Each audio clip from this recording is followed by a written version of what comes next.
Less than 20 years ago, we published a book on the history of the first 150 years of our medical school. The word diversity was not mentioned once in this publication. The only indirect reference to diversity was a short mention of what was then called Office of Minority Affairs. Today, we have an entire publication dedicated to this topic, and the office has been renamed Office of Diversity and Multicultural Affairs to reflect the much broader concept of diversity and inclusion. Just look around our medical campus. Look at our patients. Look at the applicants seeking training in our medical school. Diversity surrounds us, not just racial or ethnic, but diversity of sexual orientation, religion, economic class, national origin, age, and many other distinguishing characteristics. This diversity, particularly that related to culture and ethnicity, is progressively increasing. The same, however, cannot be said about the diversity of our faculty and staff, especially in the upper academic ranks and in leadership positions.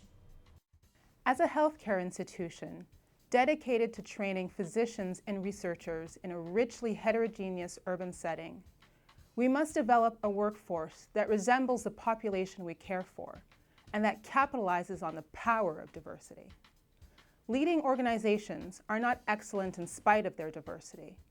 They are excellent precisely because they are diverse.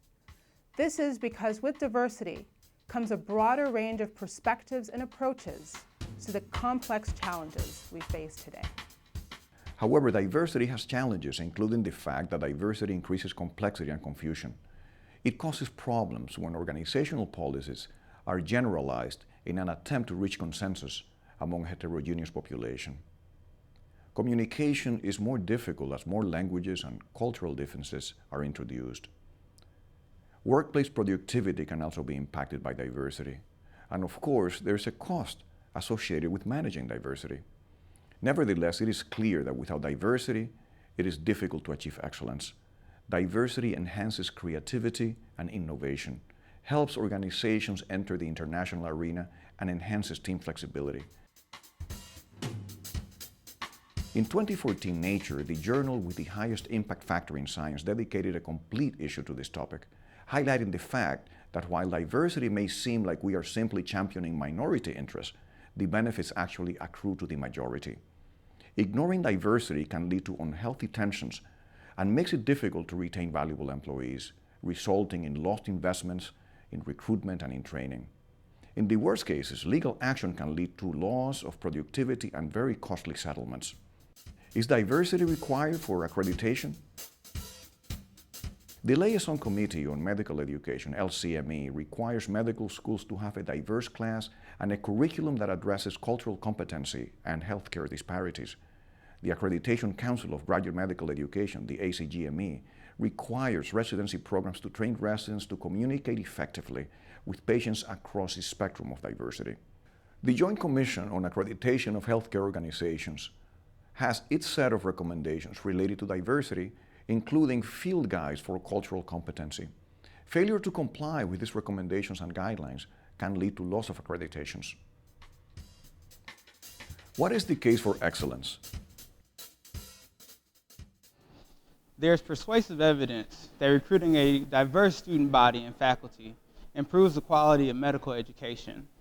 Many studies demonstrate that when diversity is integrated within the educational climate, assumptions are challenged, perspectives are broadened, and more socialization occurs across ethnic groups. This results in intellectual and cognitive benefits for all learners. What is the business case for diversity? Diversity, in all the ways that we can measure it and all the ways that we can appreciate it, is increasingly important for our success. We know from a considerable number of studies that diversity improves organizational performance. And at a time when our departments and our health systems and our research enterprise needs to be increasingly nimble and responsive to the needs of society, we're increasingly dependent on having a diverse workforce. Diversity and inclusion is not only a moral obligation, but the only course that makes financial sense for any organization. So what can we do when we are charged with recruiting faculty and staff at our institution? How can we ensure that diversity is properly considered?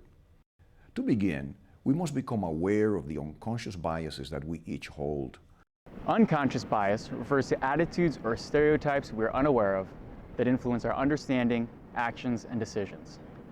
Everyone holds these unconscious beliefs, especially about social and identity groups, and we must be constantly vigilant and aware of them if we are to be accepting of an increasingly diverse workforce.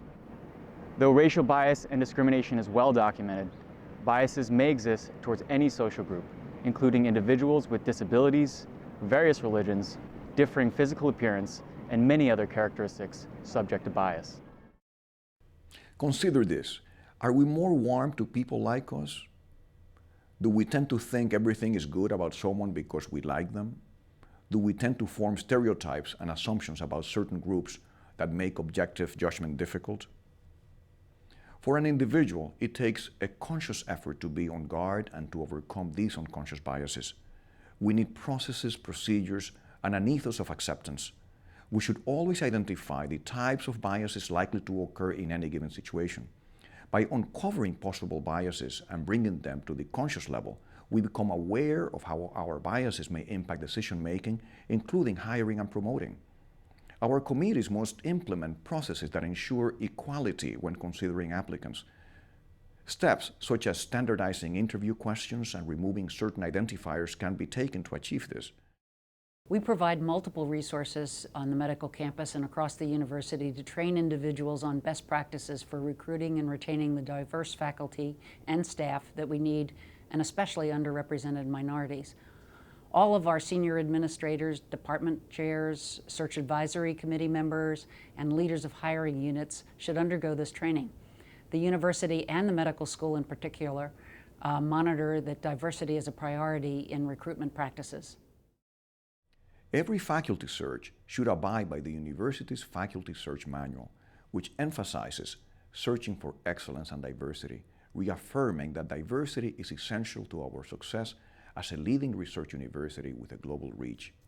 For more information, contact the Office of Diversity and Multicultural Affairs.